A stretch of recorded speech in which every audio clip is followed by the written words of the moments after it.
All right, and we're live. Pretty sure we are anyway. And we're here.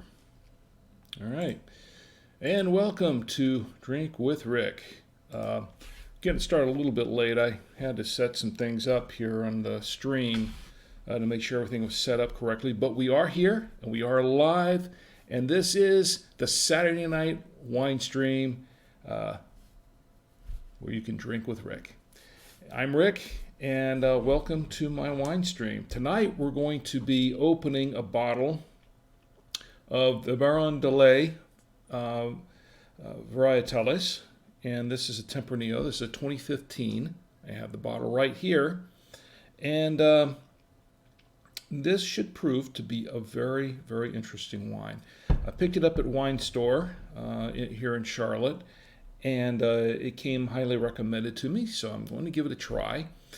And hopefully, I did get a little bit of a taste test or a little tasting of it when I was in there last week, and I thought it was very interesting wine, just the little tasting that I did. So I want to open a bottle and try it out and see if it was everything in the bottle was up to the little taste that I had last week. So we'll check it out, and also we'll sit back and talk. This wine stream, and let me. Oh. Hey everybody. This wine stream is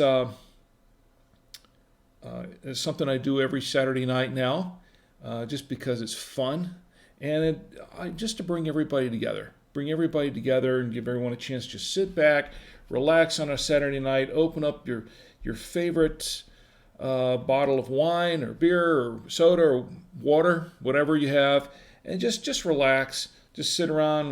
We'll talk. Join me in the chat. Join me in the chat, and we'll talk about things. We do keep it light, and I hope everybody has a good time. I'm going to open up this bottle, as I said before. I'm going to open up this bottle of the Baron de Ley Varietales, and it is a 2015 Tempranillo, and we're going to test it out. As I said a few moments ago, I did a little tasting of it at the local wine store in Charlotte. I didn't think it was very. It was pretty decent, and it was an interesting wine. I want to see if it really tastes the same out of the bottle here as that little tasting I had last week, because it was we'll try it out. I don't want to get too far into that, but we'll try it out. Anyway, if you're just joining me, cheese with me. Matt is with me. Chime in. Tell me what you're drinking. Tell me what you're having, and let's open the bottle. We'll have a great time. Before we get started, though, I just wanted to say that I am working on updating this set here. We're going to be making a few changes here. It's getting a little messy back here, and this has been kind of a multi-purpose backdrop and everything. So we're going to be changing that around. We're going to give ourselves a little bit more room to play in when we do the Saturday night wine stream, and it sort of serves a double purpose. Tommy and I, my son Tommy and I, use it for our free stuff show reviews and things like that. But we're going to fix it up a little bit.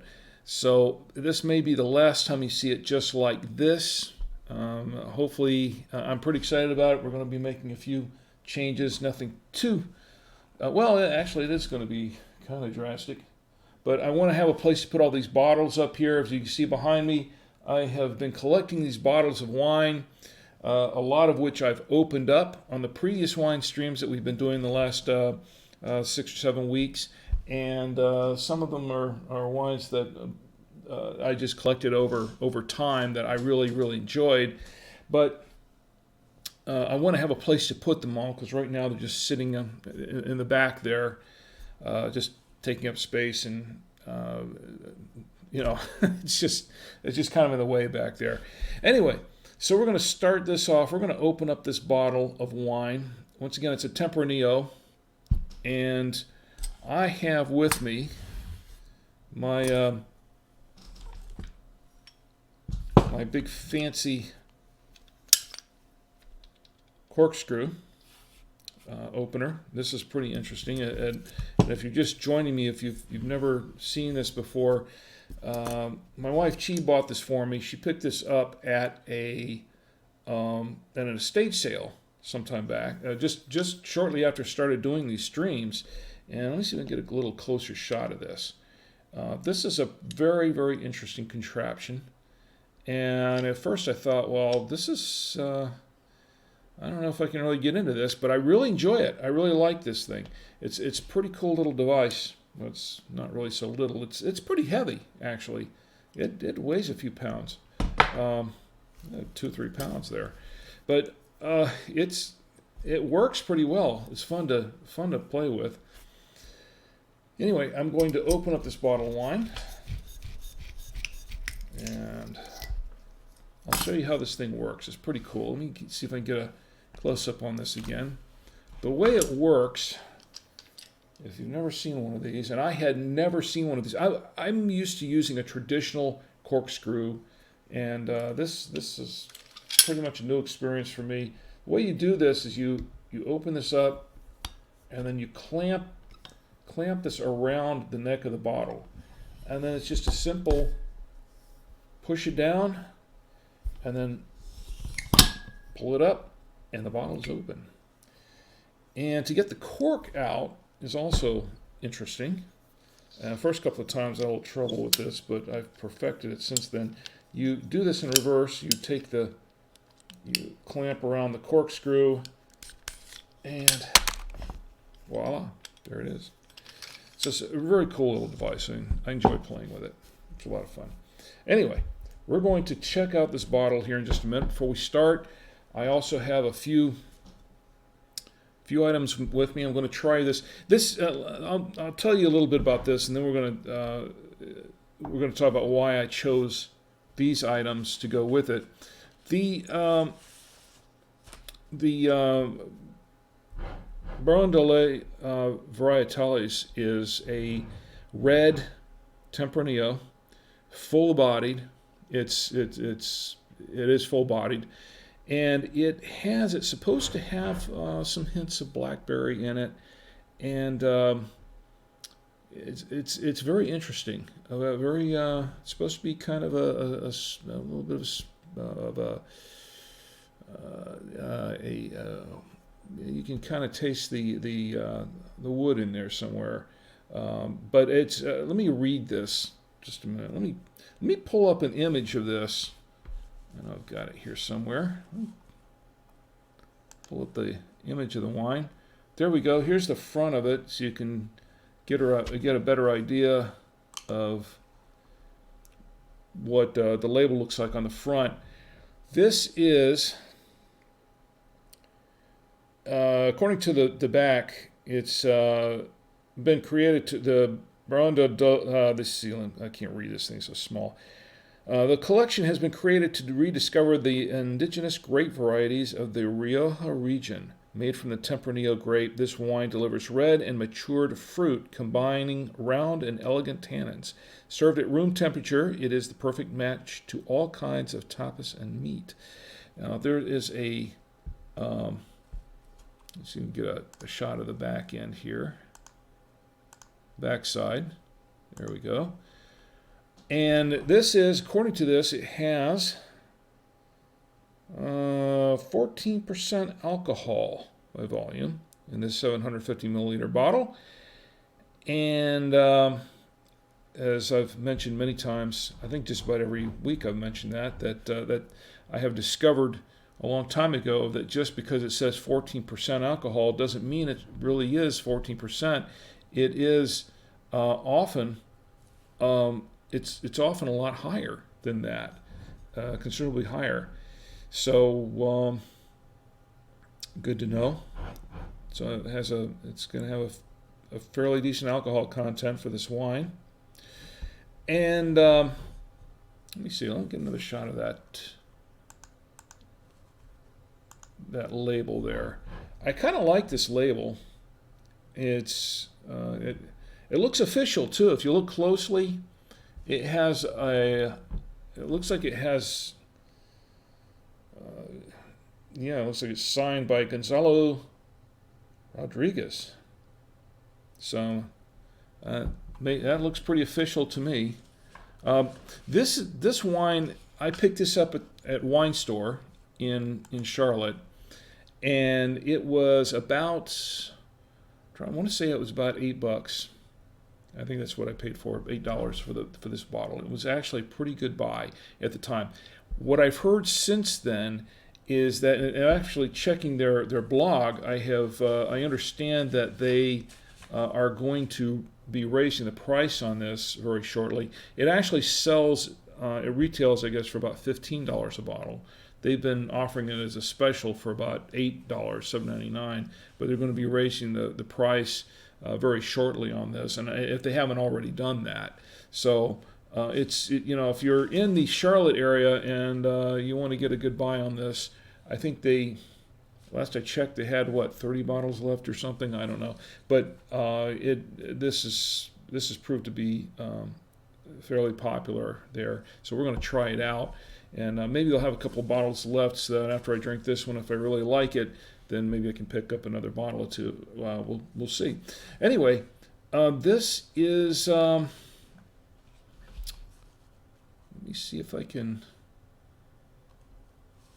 Well, let me go ahead and pour this. We're going to give it a try. I'm going to pour this into my Cooper's Hawk genuine crystal glass. And Rob's joined us in the chat. Hi, Rob. Good to see you. And sit back and join us as we try out this Baron de Ley Varietales. So I put a little bit too much in this glass to give it a good swirl. Let me see if I can do it without spilling the wine a little bit, and we'll try that out. Let's see, there we go, and we'll put it up here and see if we can see the legs. We have the legs there. It is slow moving. It is, to be sure, it is full-bodied. It is pretty dark. It's very dark red. And you give another swirl so I can get a good whiff of this.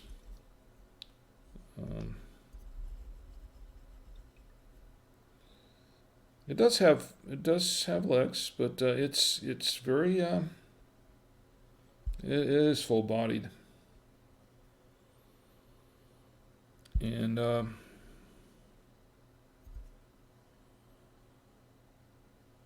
I can smell the blackberry. I can definitely smell the blackberry in this wine. Now, according to, and let me see, I don't know if I can pull up their page or not here.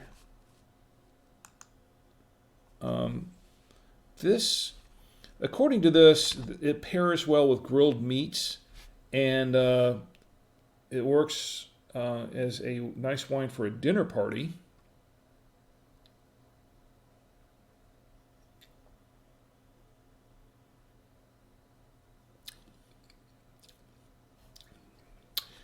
It has kind of a, you can taste the tannins. You can taste the tannins.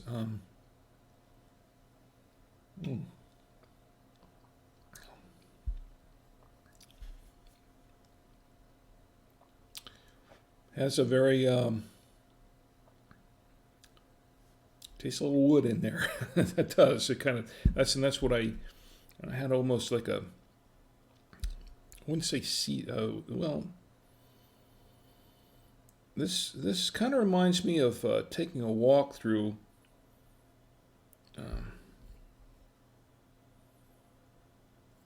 the first sniff. smelling a little bit like taking a walk through a lumber yard, but it's not that bad. It's and I smell a hint of something else.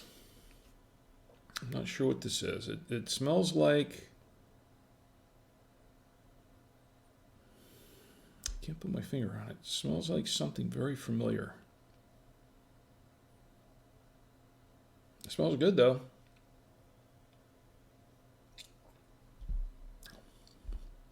It is. It has a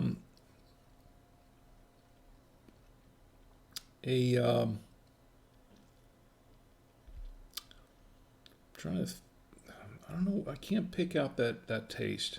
You have to taste. I don't know what it is, but I can't really pick it out. It has a finish that's that's robust, and I'll just put it that way. It has a finish that's kind of robust. This is something I think that it's actually pretty. I like it. I like it, but this is a wine that I think would be. I don't know if I would just serve it at a dinner party. I think I would really serve it more as a. Well, I think it would go pretty good with I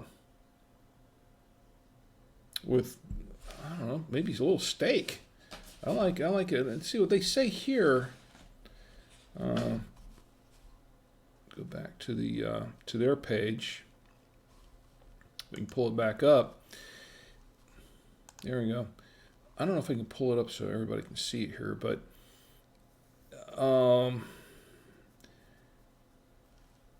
powerful. They say it's powerful, intense, heady, and every bit a modern version of concentrated Rioja, but one that nevertheless still tastes like a Rioja. But the thing is, it's according to this, it's somewhat astringent. I would definitely say that it does taste rich, and it is a little bit intense. As I said, the very when you first tasted it's it is a little it is full body, but it also tastes. It has a very strong finish. It has a very strong finish. So I'd say yeah, it does. It is a little bit intense. I don't know that I would really serve it with, and they were saying that you can serve it with a what did they say it was? You can serve it with cheeses. I've got some cheese out here. I think what they were really saying was grilled meats, which I wholeheartedly agree with, but I wouldn't say any grilled meats. I'd say it'd have to be, if you're going to do this with, this would be good next to a grill when you're grilling the meats. You'd want to grill it with, I think, a really thick steak. Really thick steak. Maybe something like a ribeye or maybe a New York strip or something. But I'd say a ribeye would be better. This is really good with, I think, heavier grilled meat. Something that you're going to maybe smoke a little bit or really give it a good charcoal flavor to for the meat. I think this would go well with that. I think it would go well with some cheeses. I think this would go well with a good, I would say maybe a smokier cheese. Now, what I did bring, I do have with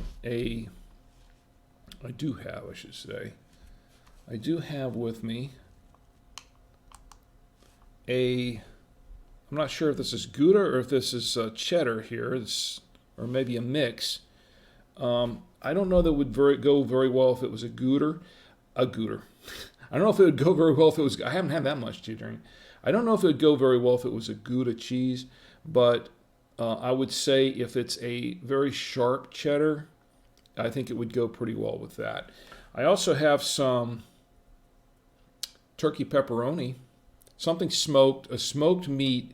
I think this would go well with a lot of smoked meats. And that's just me. That's my taste. I think it would fit with a smoked meat. I don't know if it would go well with a mozzarella. I'll try it because I like mozzarella.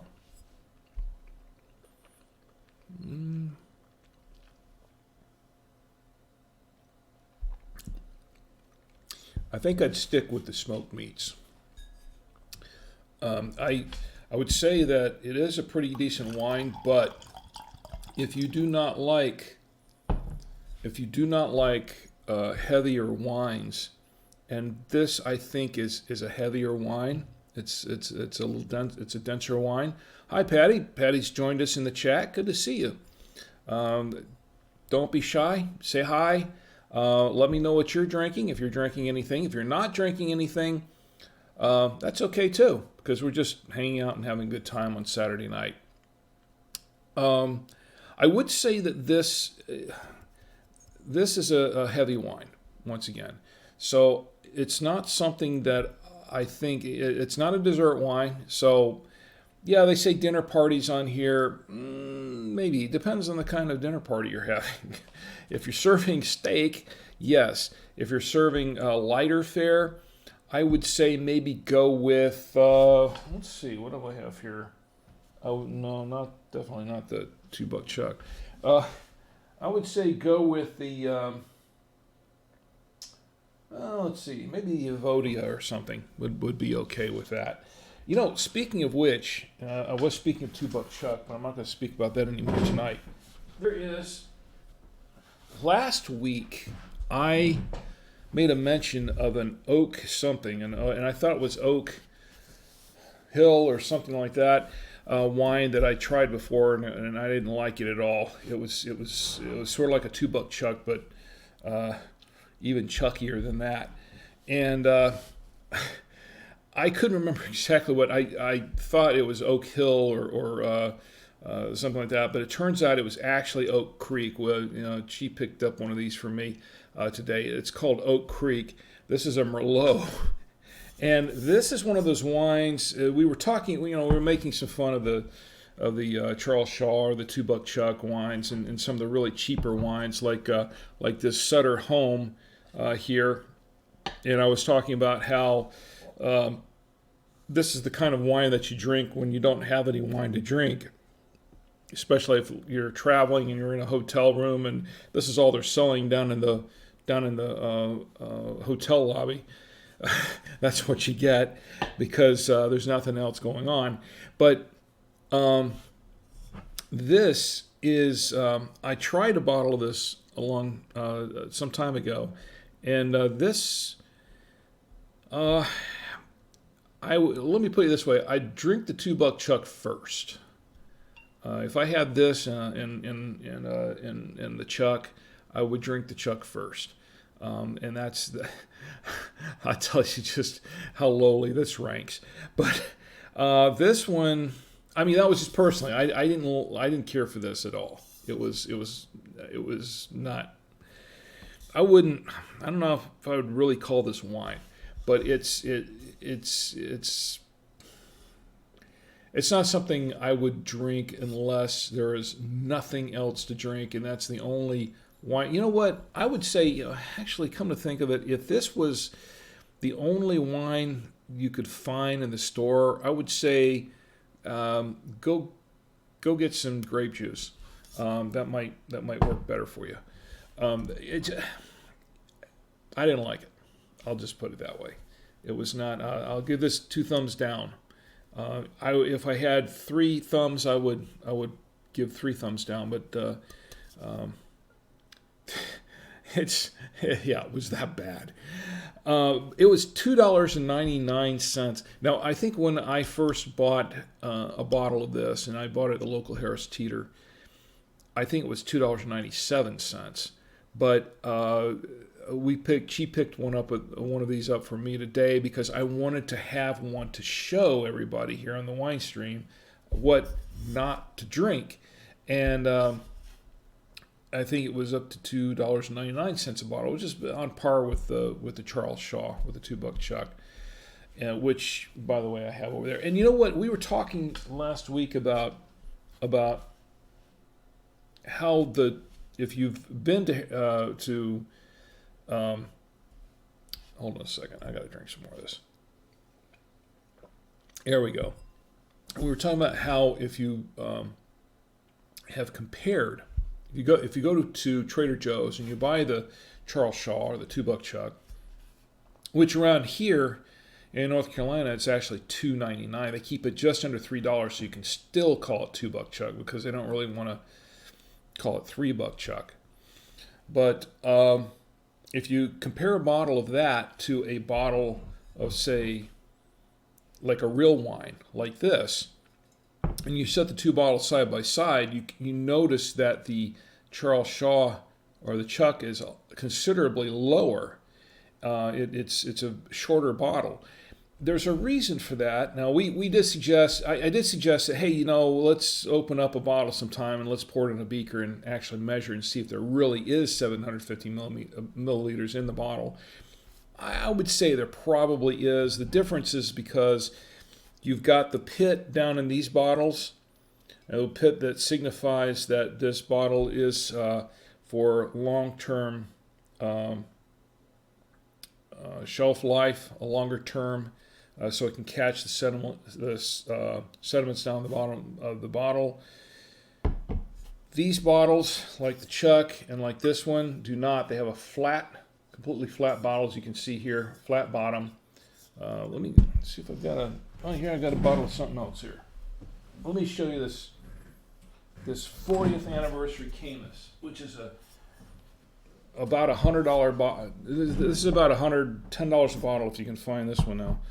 At least last time I checked, it was a little over $100. If you look at the bottom of this bottle, you can see there's a deep pit, and this is there to catch the sediment and to allow the wine to last a little longer in the bottle, live longer, I should say, and retain its qualities as a fine wine, so it can age well in the bottle for a while. So this is actually pretty cool. I think I showed a photo of this some time back. I really liked this wine. We opened it up, I think it was a Thanksgiving some years ago, and on the one hand, I had mixed emotions about this. On the one hand, I wanted to open it up because we had some good friends over, we had family over, and I really, really wanted to share this bottle with them.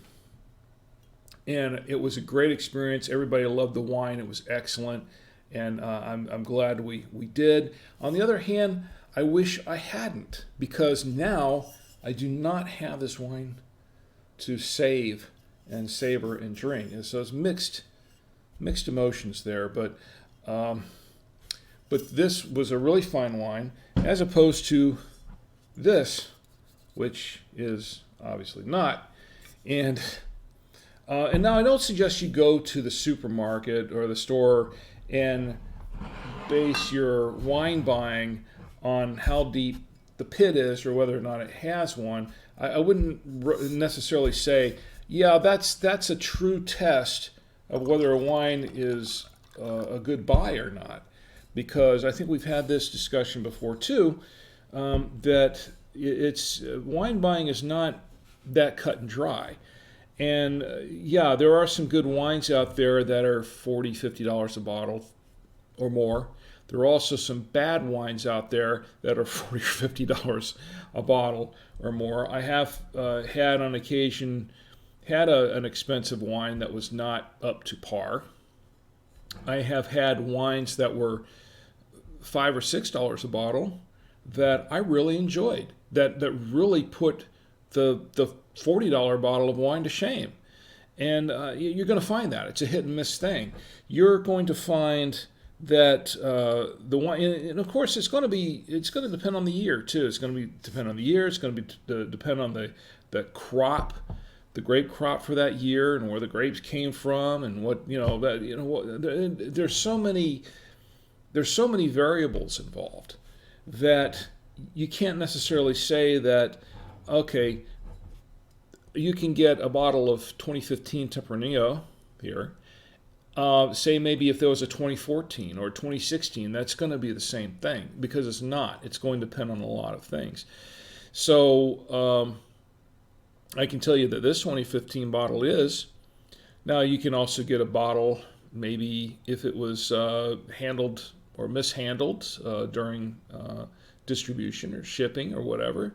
Yeah, you can get a bottle that's, that goes bad. Maybe something that's been corked. There are a lot of things that can go wrong, even in storing a good wine after it's been bottled. So, in fact, there have been times when, say, for instance, if it came from a distributor and they didn't handle the wine very well, and maybe even after it got to the store, and if it was stored, or not stored properly, that could negatively affect the wine. And then by the time it gets into your hands, it's not what you expected. That happens.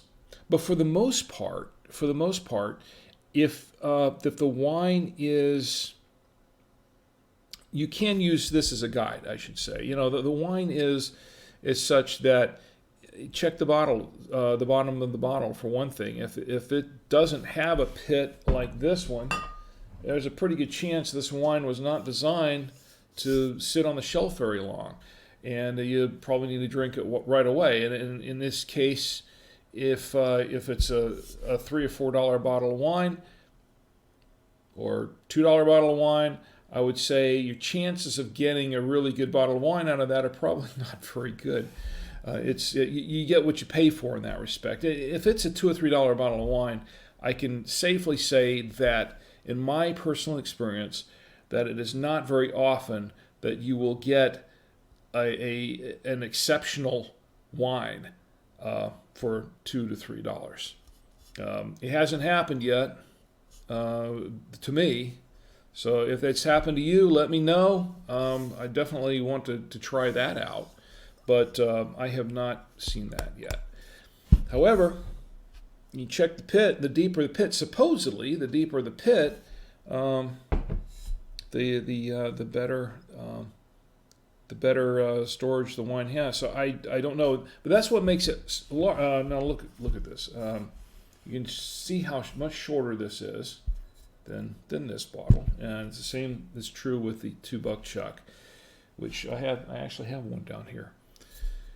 But it doesn't necessarily mean, getting back to the original discussion, it doesn't mean that there's any less wine in here. It just means that there is no displacement of the wine down here. The bottle can be shorter because there's no pit down here to displace the liquid. And, in this case, that's liquid. This is wine. To displace the wine, so that it requires a taller bottle, or a bottle with a taller neck, to hold 750 milliliters. But having said that, I think it's time for more wine. Not this one, because this one's going back down. There you go. Anyway,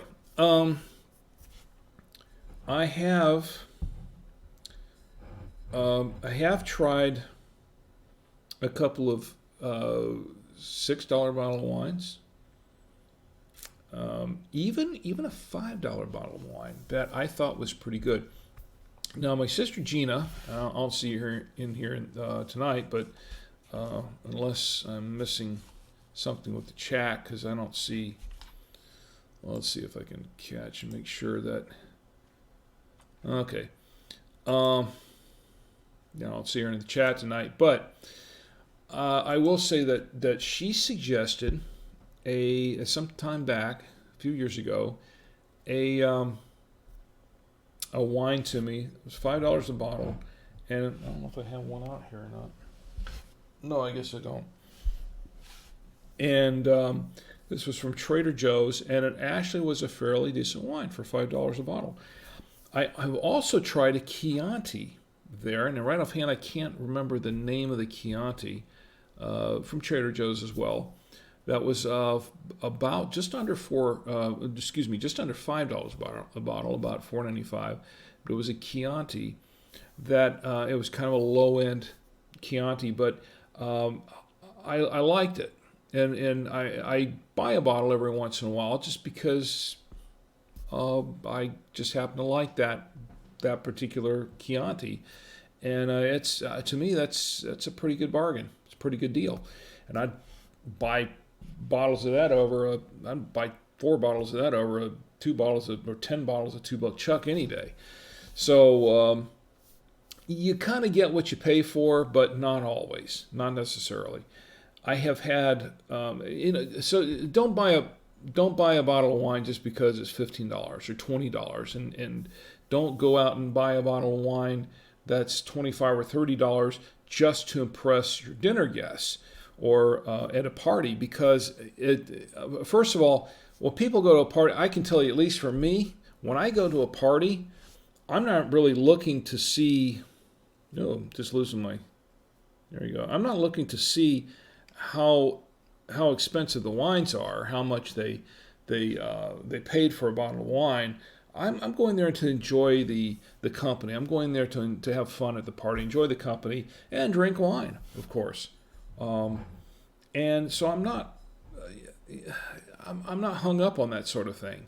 And I think most people, when they go to a party, they're expecting just pour some wine or have a beer, have a good time.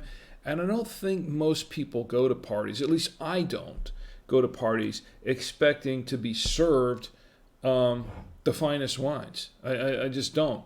So I would say if you're going to plan a party, a dinner party, I mean, it's good as a host to want to offer people the best that you can afford. But I'd say don't go overboard on this stuff, especially if you can't afford it. Now, if the boss is coming over and you really want to impress the boss and he's a big wine, sommelier or something like that, and you feel that it's the right thing to do, or you really have to do that, then yeah, go ahead and do that. But I would say for the most part, most people, if it's just a party everybody's going to, I would say don't overdo it. Don't overspend. Don't worry about it. Don't sweat it, because don't try to impress everybody, I guess is what I'm trying to say. Don't buy the fanciest, most expensive wines out there just to impress people, because 2 things can happen. One, first of all, most of the time, especially after people have had a few, they're really not going to care. They're drinking wine, they're having a good time, they're getting together with fellowshipping and just hobnobbing and with each other and networking and whatever it is they're doing. They're more interested in those activities than what's actually sitting in the glass most of the time. Unless it's a really bad wine. I mean, don't get me wrong. Don't serve what do I do with that bottle? I haven't thrown it out yet. Don't serve this, by all means, especially if you want to impress the boss. Do not serve this.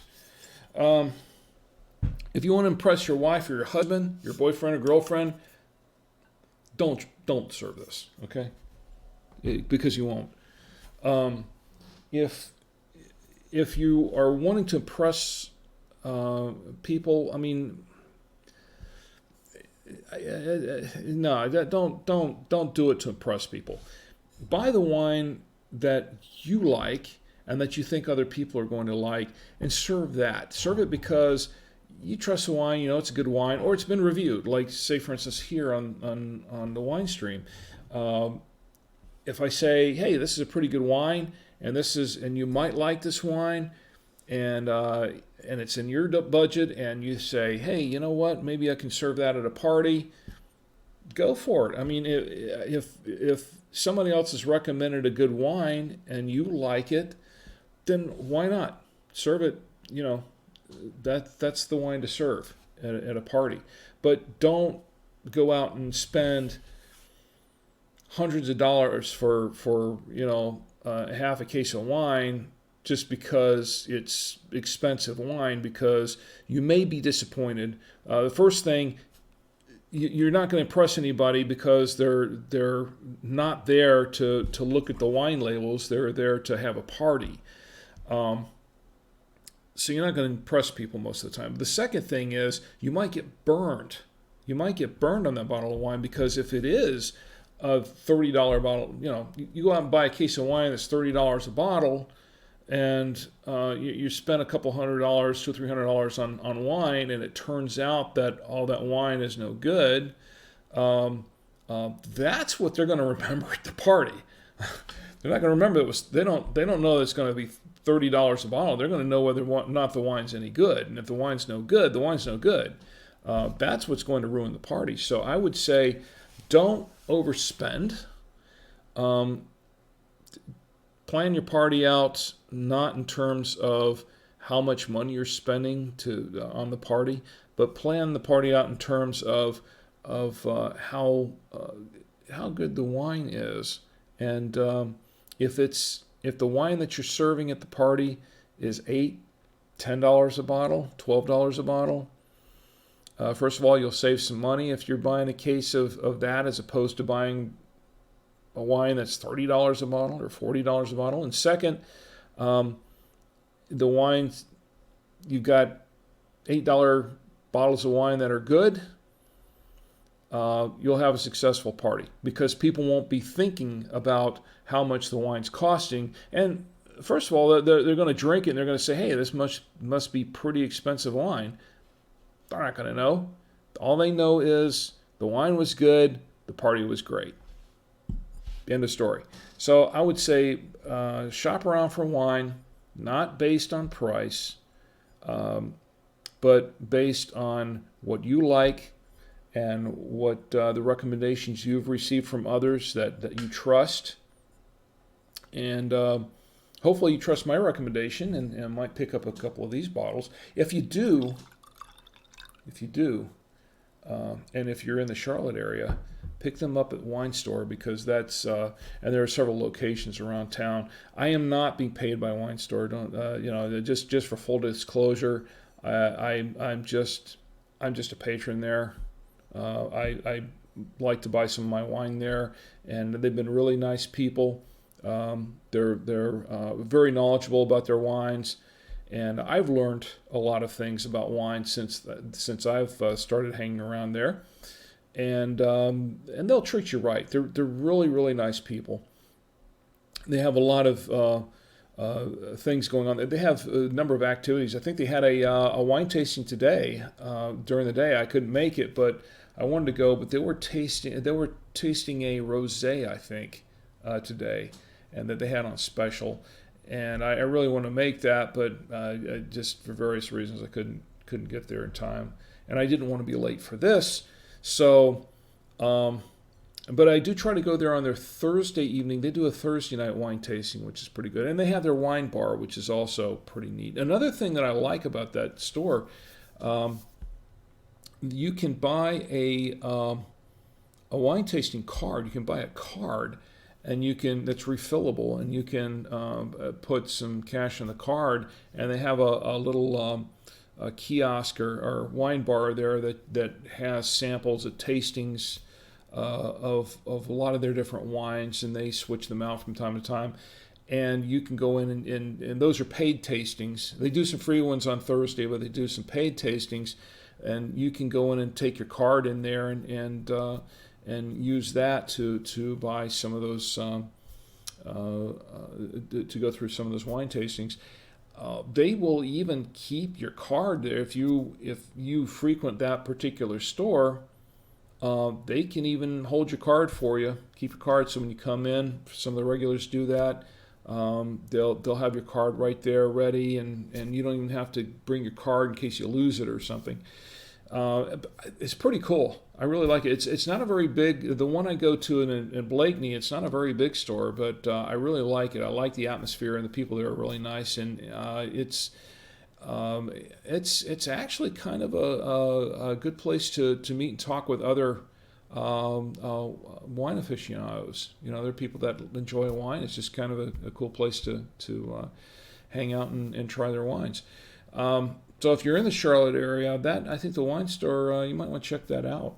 In any case, get back to this because I have not had enough of this. And for those of you who are watching who want me to see me drink this entire bottle, I'm not planning on it. But if it happens, it could happen. So stick around. We'll see if we can, because I'm about to pour some more. And as you can see, once again, this is a very full-bodied wine. This is very dark. It's now when I say dark, it's not. It's clean. It's a clean dark. It's very. I think it's a very, when I say clear wine, this is a matured wine, and it's very, it doesn't, there's nothing, I don't see a lot of sediment in it. There's not a lot of sediment floating around in it or anything, not that I could find. It's kind of hard to tell because it is pretty dense, but it's a dense wine that there's not a whole lot there for sediment. It's actually pretty clear. Anyway, so this wine once again is a Tempranillo, and it has I do taste the blackberry in it. I do taste notes of something else, although I still can't put my finger on actually what it is. And of course, I don't have a completely clean palate anymore, so it's kind of hard for me to pick it out. It's not smoky, but it does have some tannins in it. It smell it. I guess maybe a little oaky.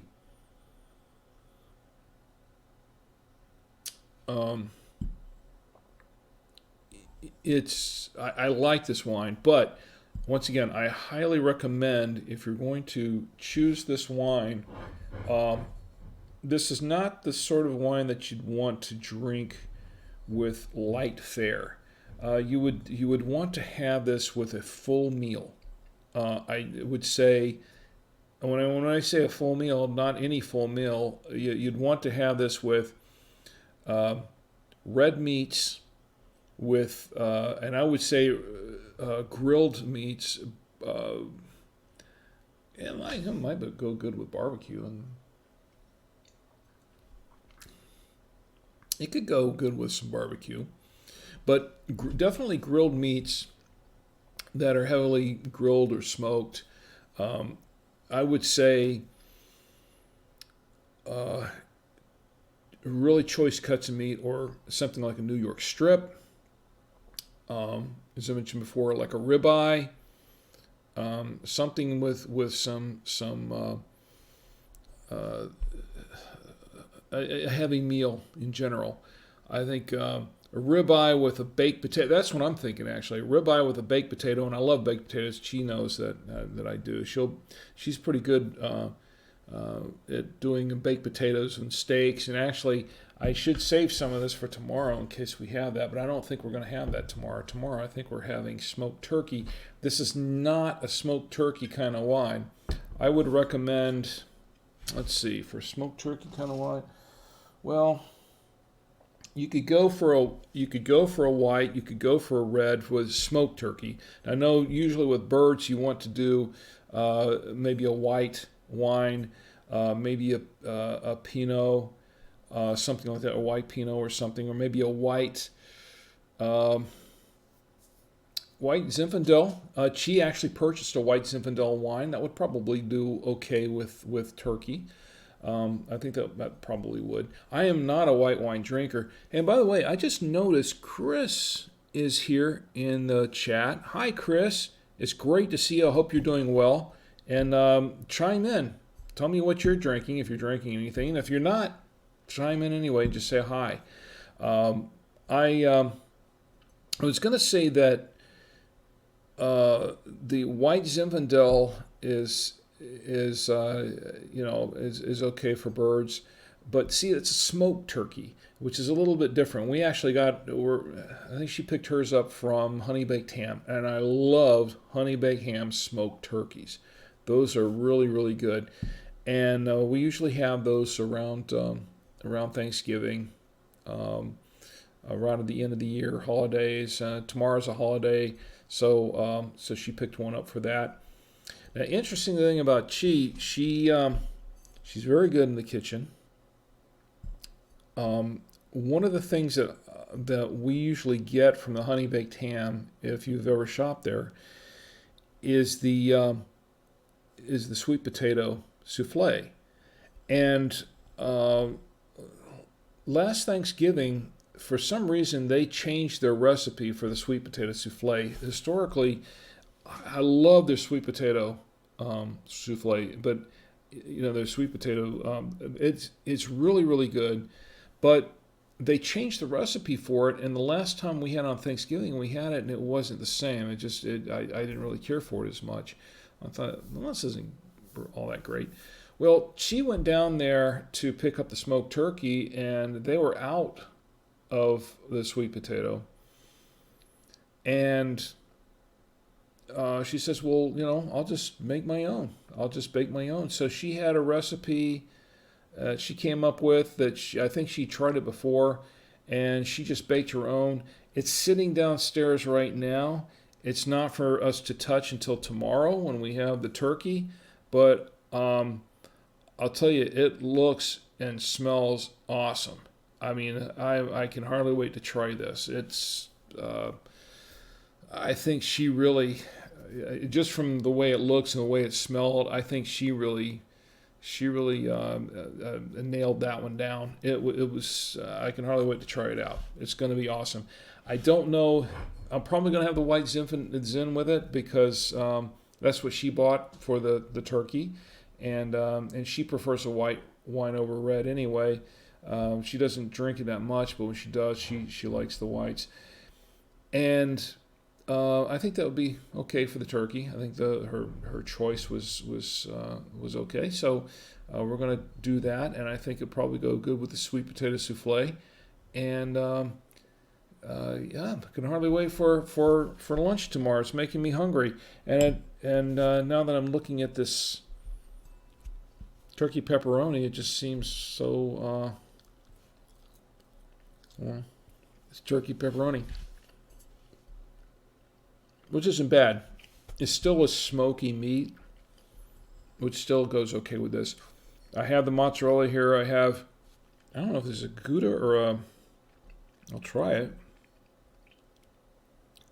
This might be a kind of a Gouda mild cheddar mix. I'm not actually sure what it is.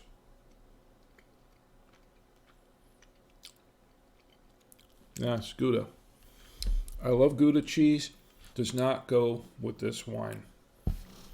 So I'll have to have a little bit more of this turkey pepperoni instead. And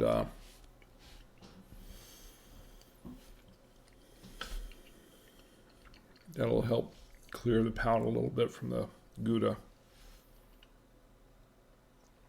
This is not a mozzarella type of wine. This is in fact, you know what? The kind of cheese that this might go with might be let's see. I don't know if it's really a cheesy kind of wine anyway. Mostly the red meats. I would say if it was, it would be a really smoky cheese. Maybe might go with a provolone. You could try it with a provolone, and see how that goes. Some people don't like provolone. I happen to like provolone. It's of course it depends on the mood I'm in, and I like it in some sandwiches, in some subs mixed with certain meats. It can be pretty good. Not all the time, but sometimes. As a matter of fact, when I worked, and for those who know, go way back with me at Disney, Years and years ago, when I was much younger, I worked at Walt Disney World and did a number of different things there. But one of the things that I did for a while, for a couple of years, about a year and a half or so, I ran a pizza delivery service that was run by the company, and it was called Pizza Time. Yeah, it was. Some genius came up with Pizza Time. Okay, that works. Clever. But I was it. I mean, it was a one man. It was a one man pizza delivery system. I took the orders. I take phone orders. Took the orders.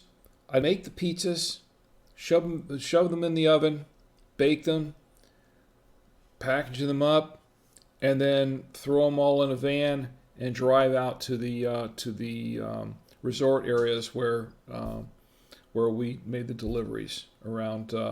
At the time, what was at the time the Lake Buena Vista Village or the Walt Disney World Village area, and it was a lot of fun. I really enjoyed that. I really enjoyed doing that. First of all, because it was something completely different from anything anybody else was doing there, really.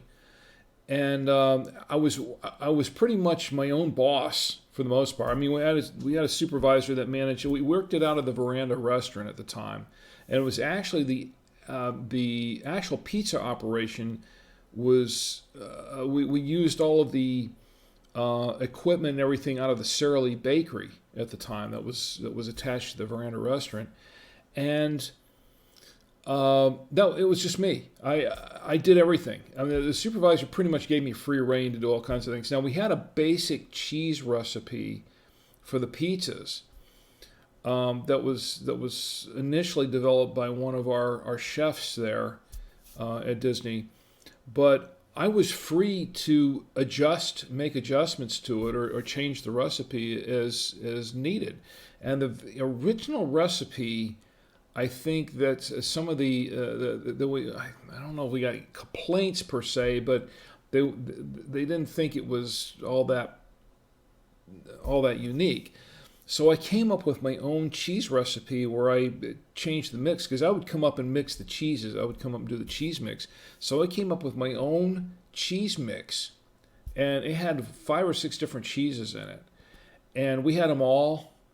We had them all there available to us, but I changed the mixture and I mixed up all these different cheeses together in a different recipe and used that recipe, and the guests just loved it. The guests just loved the pizza. We got so many orders, it was just really booming, and there were it was really, really busy. I didn't have any slow nights. Everything was just, in fact, I got to the point where my supervisor would come in and help me. He'd take orders and stuff because when I was out delivering pizzas, we were getting orders in all the time, and it was very difficult for one person to do it at that point. And so he had to have somebody else come in and help me out with it. So it became almost a 2-man operation at that point. And we were just working on these. And this was just a service that was available to the resort areas on the Disney property. That would be I think the Walt Disney, the tree houses there in Buena Vista, and a couple of the other resort areas. But I would do everything. It was a one-man deal, and the tips were great. I'll just put it this way. I think I made that was the best move. In fact, I was working previously to that. I was working in a burger place called the Light Bite, and when I moved out of that, they were telling me that this is not a good move for you. Once you move out of there and you do this pizza thing, you sure you want to do this? And no, excuse me, I take it back. I was actually working in another area, and they said, "Are you sure you want to do the pizza thing?" And I said, "Yeah, I really want to do this." And I had a blast. It was a lot of fun. I had a blast. Well, I did that for about a year and a half, and then it came time to where I moved to the burger place because I really liked doing that for a while. And they say, "You sure you want to give up this pizza thing? Because you got a good thing going here." And I was an idiot. I was a total idiot because I at the time I had subbed out at this pizza place called the Light Bite for a couple of times, and I really liked the people there, and I want to kind of get back to working with other people. I was getting a little lonely just working by myself, so I kind of wanted to move into that area. But they were saying, "Hey, you're really giving up a good gig here. You got a good thing going," and they had a good thing going because it was making money. So, but I said, yeah, I want to move out and do this instead. They weren't too happy about it, but they let me do it. And the guy who took over after I left, the guy who took over, it didn't do too well after that. I'll just say after that, and they had to shut the operation down basically after I left. I don't think that they were too happy with me leaving that operation, but and I probably should have stayed there. But that was a lot of fun. I enjoyed doing it, and I don't know why I went there. That memory just popped in my head. I just remember doing that pizza run, and it was a blast. I know I was going there because of the cheeses. I'm rambling on, but I did have a really cool cheese recipe, and I do remember the cheese recipe, and I have used it since in making pizzas at home, and which the pizzas were pretty good with that cheese recipe. It was a 6 cheese recipe, and I think the recipe is, well, I'm not going to give away a recipe. That's a secret recipe. Maybe one of these days, but I'll have to say that that cheese mixture was pretty awesome. I don't think it would go well with this wine either, but well, it might actually. This might go. You know what? This wine might actually go well with my cheese recipe because I had a couple of smoky cheeses in there that might fit well with this wine, but. Because of the pizza aspect, the bread and everything like that, this isn't really a pizza kind of wine. This is really more of a heavy red meat kind of wine, in my personal opinion. That's my call on it, but you might think differently. But you know what? If you disagree with me, go out and get your own bottle of this and test it out and tell me what you think. If you think I'm all wet, if you think I'm full of it, and I don't mean of the wine, get a bottle of this, try it for yourself, and tell me what you think. I want to hear what you think about this. Everyone's palate's a little bit different. There are people like my sister Gina. There are some wines that she probably wouldn't drink that I like. There are some wines that I like that she might not want to drink. It's your taste, it's your palate. It's just your preference for wine. Now, she said she does like a good Tempranillo, and this, in my opinion, is a good Tempranillo. I don't know if it might be a little bit too heavy for her taste because this is a very it's a very bold. It is a very bold wine.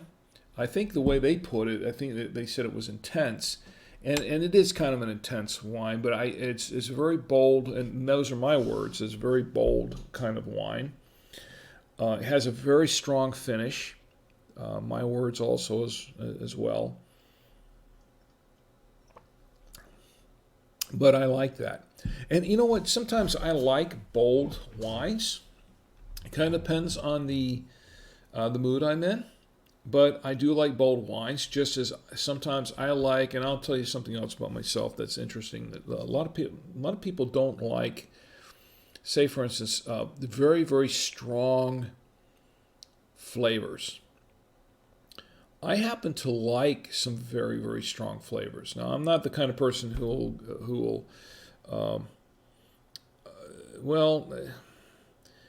there are some foods that I don't eat, so that I'll just leave it at that. But of the foods that I do eat, I do like my flavors bold and strong, even with candy. You know what?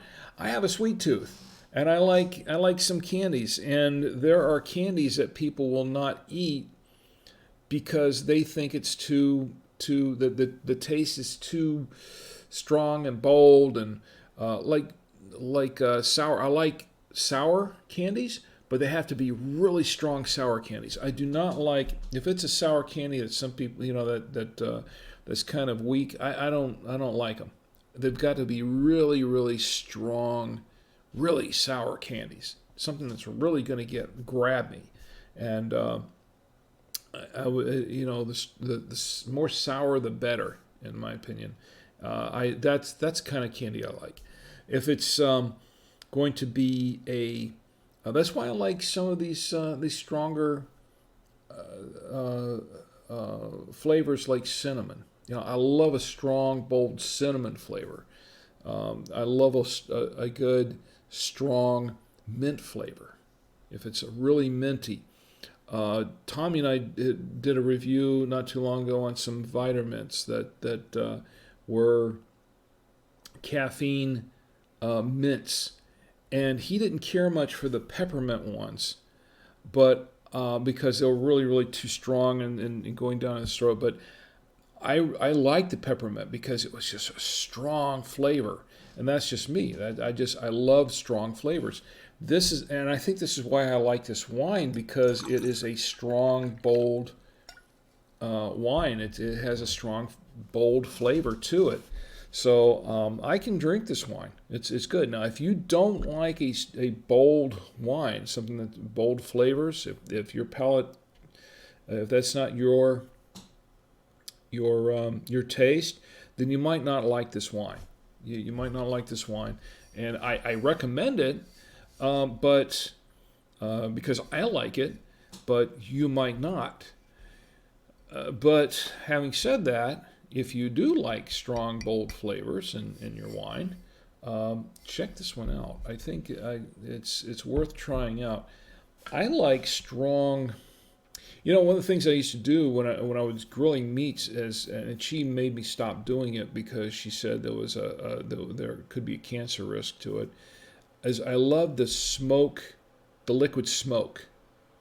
And that was one of my secrets to doing burgers. I'd grill burgers and I would just cover the stuff with liquid smoke, give it a really strong smoky flavor. A lot of people liked my burgers for that.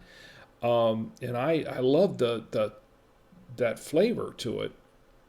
But she said, she did some research on it and she said, well, this could be cancer causing, and because I do have a history of cancer in my family, we no longer use that in our meats. But I kind of miss it in the sense that I really loved that flavor when we were grilling. So, but that's me. That's me. You might not like a strong flavor like that, and if you don't, then skip this wine. Okay, I'll just say if you don't like bold wines, skip this wine. But if you do, get it. It's actually a pretty good wine.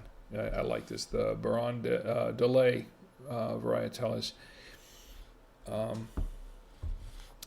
Let's see, check this chat. Nothing much going on in the chat tonight. Everybody's so quiet. Chime in and say hi. Tell me, I know there are people there. I can see you. But, or at least if I'm not, maybe I'm looking at the wrong end of the chat there. Anyway, I was going to mention something else here. I was going to tell you something else about what happened this week. I'm a little bit, I'm in a little bit of pain here, to be honest. I pulled muscle in my lower back on the left-hand side, although the wine is actually helping. It's actually helping. I was reaching for a box at work, and I mean, everything was fine. I was just reaching for a box at work under a shelf and just pulling it out and stuff. And all of a sudden, when I stood up, it's like, whoa, it pulled that muscle in my back. And I've been kind of having a little trouble getting around on everything. It's subsiding. It's not as bad as it was yesterday. It's subsiding. It'll probably be gone by the weekend. But that means that I won't be able to get on the elliptical for a couple of days. And I really need to do that because I'm trying to get myself back down and lose a few more pounds. But I'm going to have to stay off. I'm trying to take it easy for the weekend so I can work all next week.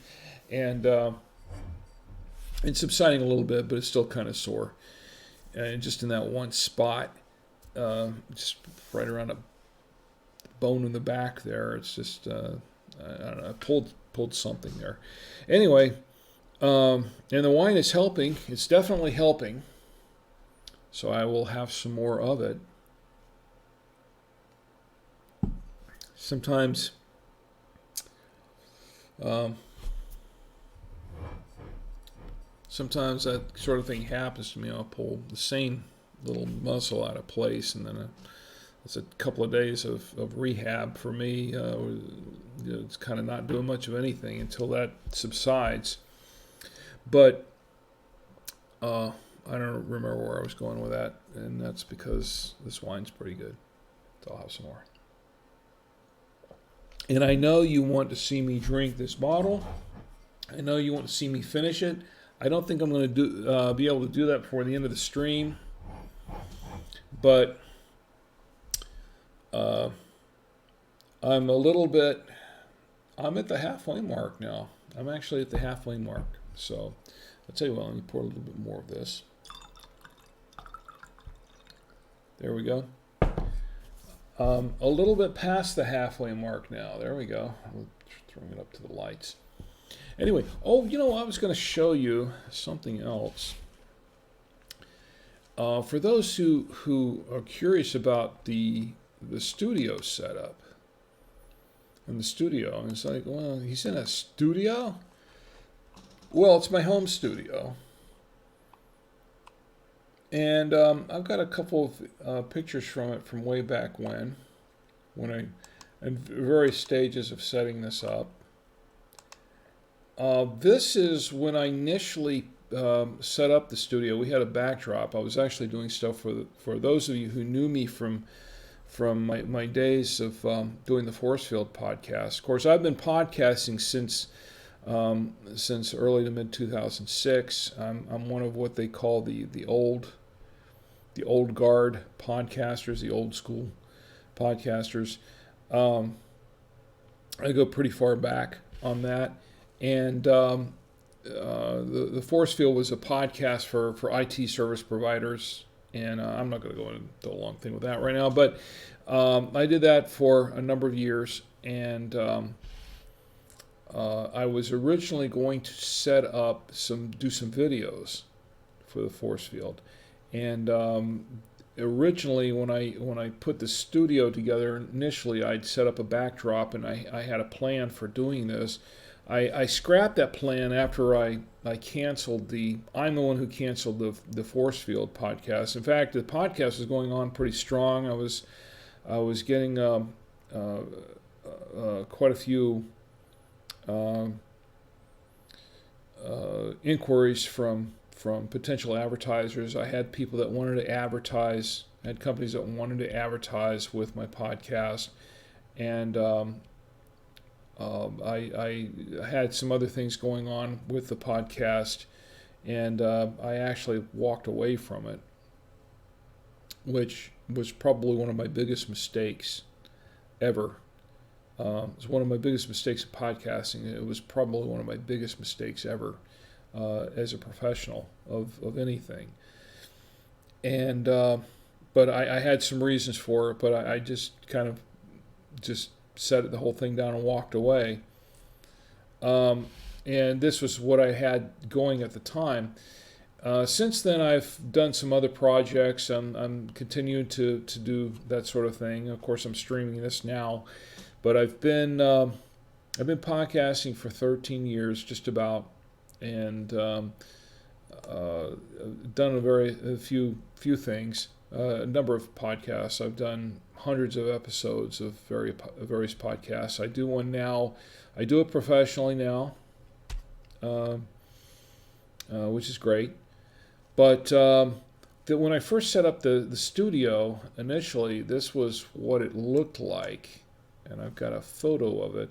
This was what part of it looked like. We have a lighting grid. It's set up much the same way now as it was originally. There are some minor changes to it, such as the backdrop. Backdrop. I need some more of this wine. But that's essentially what it looked like at the time.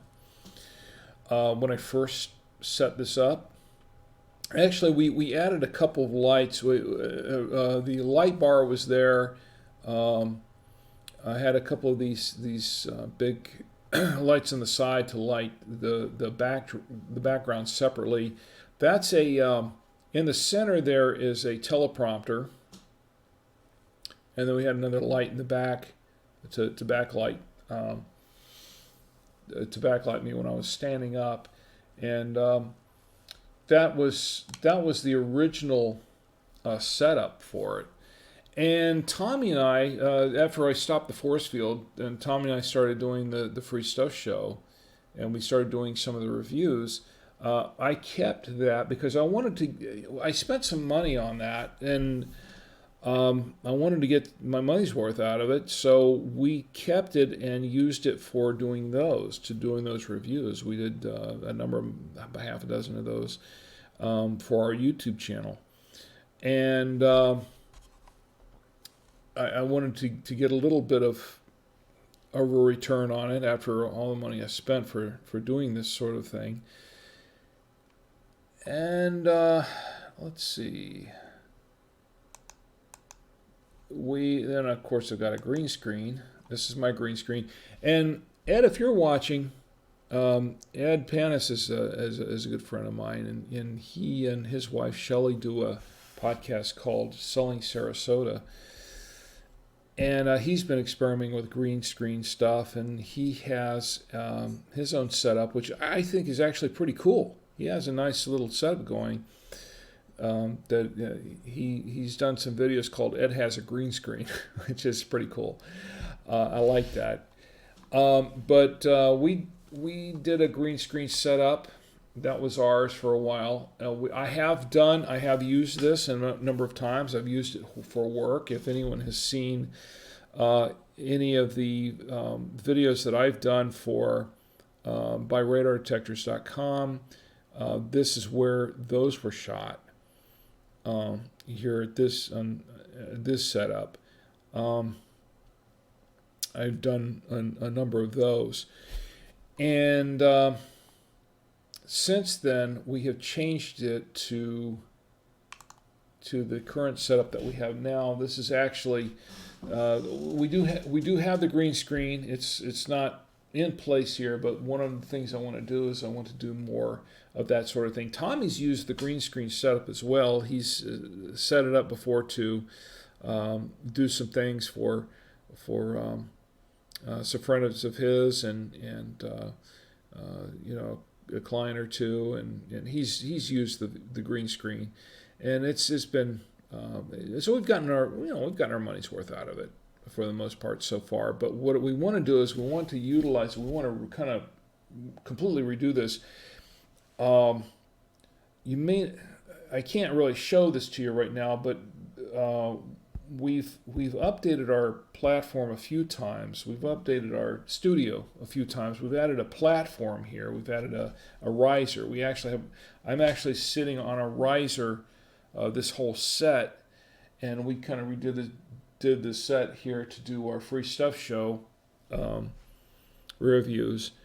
But I'm going to change this around because now that I'm doing the wine stream, the Saturday night wine stream here, I drink with Rick. We're going to multi-purpose this studio setup. So we're making some major changes to it. Now, we may or may not be doing the wine stream next week. Hopefully we will. I'm trying to get everything set up in time so that we can do the wine stream next week. If not, that might be the week after, but that's what we're going for, is we're going to try to get everything fixed up for that. Off to the side here, we have, I have another room that's an audio booth. It's where we do some voiceover stuff, and we also do our Free Stuff Show podcast there. That's where I did a lot of the episodes of the Forcefield podcast from episode 7 on. And I've done some other podcasts in that room. That one has been, I can't really show that to you at the moment, but it's a small audio booth, and it's been sound treated so that, actually I have a couple of pictures here, but I don't have them up right now, so I'll show them another time. It's pretty cool in there. We have some equipment in there. But that's where Tia and Tommy did their first podcast, the Tia and Tommy Show. They did a number of episodes of those in there. And they did the Nintendo Teens podcast in there, and they did Tommy's done some of his Cube Command podcasts from there, although most of them are done from his setup in his own room. He's done his room up as his own podcast studio and streaming studio. So yeah, we're pretty heavy into the podcast and streaming thing, and we're taking it up to the next level. We're going to take it up a notch, and we're going to, in the next week, going to kind of redo all this. I'm hoping that I can get this second camera deal fixed so that we can have a 2 to 3 camera system set up, and we can really do this up nice. So I'm looking forward to that, because I'm getting tired of taking pictures on my cell phone and dropping them in here so you can see them, like this one here. But that's what we're working on. We want to raise the bar, up the game a little bit, and really do more than what we have been doing with our studio setup. But that's where we are now. Yeah, I do this. This is kind of, not the wine drinking, but I do this as part of my day job. I'm a blogger, podcaster, YouTuber. I'm a writer, producer. It's part of my day job. And of course, on the side, I do this for fun. The Saturday Night Wine Stream, the Drink with Rick thing, I'm doing. This is totally for fun. This is off the cuff. In fact, this kind of thing has been sort of an experiment for me, because I'm used to doing things very structured. If it seems like I'm rambling on or whatever, it's because I am.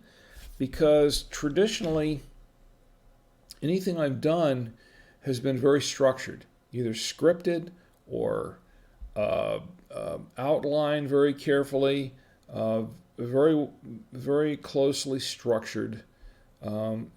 And this is the first thing I've ever done that was totally just off the cuff, just random, just completely alive, nothing going on. And I'm doing this because I want to connect with everybody, and I'm just having fun. This is just for fun. So I'm going to turn this into a podcast. I'll do some more of the streaming. We'll do some more, open a lot more wine. But this is not something that I'm really doing to prove anything. I'm just doing it just for the fun of it.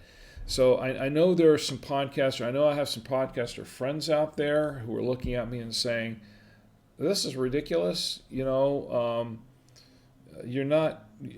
just kind of doing your thing. You're not." You've been podcasting for 13 years and this is what you're doing. I'm doing this for fun. This is just me just turning on the camera, just talking, drinking, and just having a good time. And There is no structure to it. I'm breaking all of the rules. You know what? There's a rule in podcasting. The rule in podcasting is that there are no rules. And I am proving a point here. I am making a point. I'm proving the point that there are no rules. And I've been playing by the rules up until this time, doing all the things I'm supposed to be doing in podcasting and YouTubing and video streaming. And this is something that I'm doing where I'm breaking all the rules, where all I'm doing is I'm just turning on the camera, talking, and hopefully connecting with my friends. And if something comes out of it, that's fine. If nothing comes out of it, that's fine too. But you know what? I'm having a good time. I'm enjoying myself. This is recreation. This is Saturday night. Just sit back, relax, and have a good time. So, to all the other YouTubers out there, and to all of the podcasters out there that think that I'm just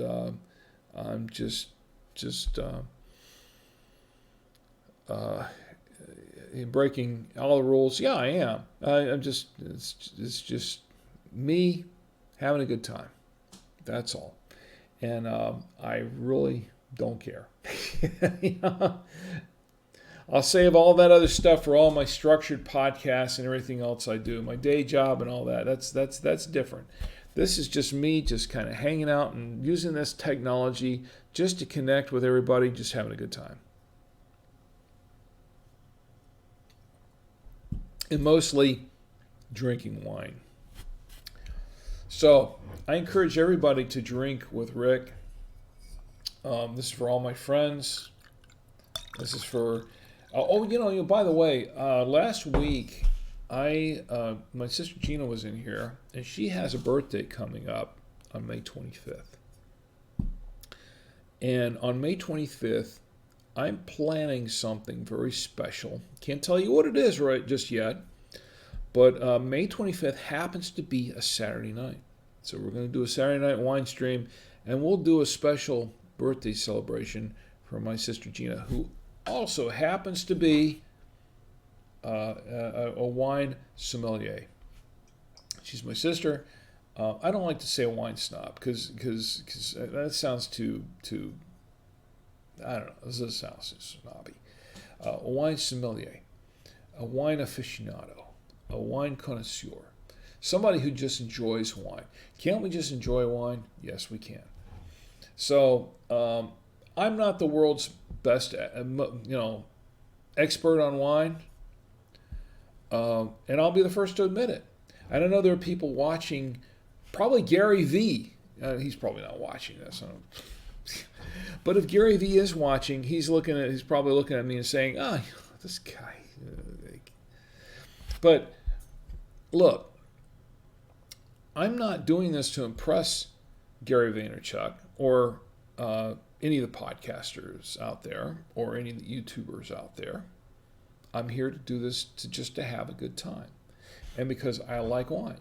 Now, maybe I don't know everything about wine. Maybe somebody like Gary Vaynerchuk, who, that's his family business, is wine. Maybe he would say, he doesn't know the first thing about wine. But you know what? I like wine. I like this wine, but I like wine.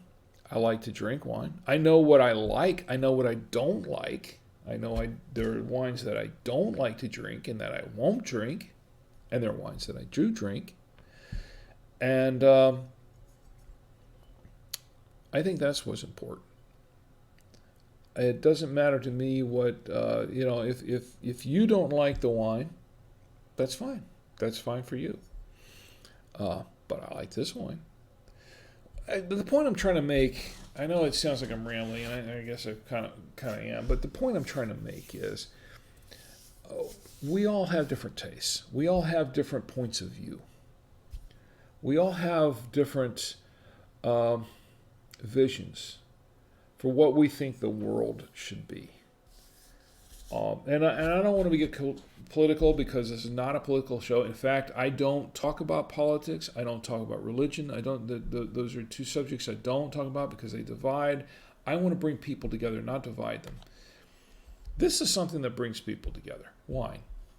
But even so, in the case of wine, there are going to be some people that are wine sommeliers, some are wine snobs, that look at me holding this bottle of wine and saying, hey, this guy doesn't know what he's talking about. This is crappy wine, or this is great wine, or whatever. You know what? As they say, beauty is in the eye of the beholder. I think that's true of wine, tasting wine. I can like this wine. You know what? If you don't like, if you like $2 Chuck and that's what you want to buy, go for it. Now, I don't recommend it. I don't like to drink $2 Chuck. I'll drink it if there's nothing else in the world left to drink, but it's not my first choice. But having said that, I'm not going to judge you if you like $2 Chuck. If you like this, whatever the heck this stuff is. Okay, maybe it does sound judgmental, but personally, I don't like this stuff, this liquid. But if that's what you like and you enjoy it and you love that and you think this is the wine for me, then that's your call. That's your call. Everyone has a different palate. Everyone has a different taste. Everyone has different standards by which they live. And as long as your standards are at least somewhat somewhere where they're not, where they're above the illegal and the immoral, I mean, those are your standards. And I'm not here to judge you for that. What I am going to do is tell you what I like. This is what I like. That down there is what I don't like. You can agree with me if you want. You can disagree with me if you want. It's fine. It's okay. The important thing is that we get together and we discuss it. We can discuss it in the chat. If you're in the chat, bring it up in the chat. If you don't like this wine, tell me. If you like this stuff, tell me. Bring it up in the chat and we'll talk about it. But I'll tell you what, I am not going to tell you that you're an idiot because you like this and I don't. And I'm not going to tell you that you're full of it if I like this and you don't. The important thing is that we get together, we have a good time, we sit there and drink what we want. We have different opinions, we have different points of view on life, but I think it's important that we respect each other's points of view and that we respect each other's opinions. We respect each other's tastes in wine and in meats and in cheese and whatever it is. And that we can do so without judging the other person. And that we can do so without being unkind. So, if I was going to leave something, and I think it's time to close the wine stream tonight anyway, but if I could leave you with something of value, besides saying, hey, I recommend this wine. And you might not like it, but hey, I recommend it, I like it. I would say that in your travels throughout this week, whoever you meet, whoever you talk with, whoever you do business with, whoever you interact with in any way, whether it be offline, online, on Facebook, on Twitter, whatever it is, that you, at least if you don't agree with them, at least listen. At least listen to them and consider their point of view. And respect their point of view. And respect them from being another person who has their own tastes, their own opinions, their own views. And let's all just get along. Right? And it's just, and remember that we're on this big blue marble, this big blue ball that is planet Earth. We're here together. We're breathing the same air. We're drinking the same water, more or less. We're drinking the same wine, more or less. I'm stretching that. But look, we're having to share the planet together. We're one family. We really are one family. And I think it's important that we all just get along and treat each other like family. And that would be my message. Anyway, I'm 2/3 of the way down this bottle, and I haven't really finished this. But I think I'm done for the evening. And I hope you all have a great week. Join me back here next week, hopefully on a brand new set and with more capabilities, so we can all sit down together on a Saturday night wine stream, and you can drink with Rick. You all have a good night.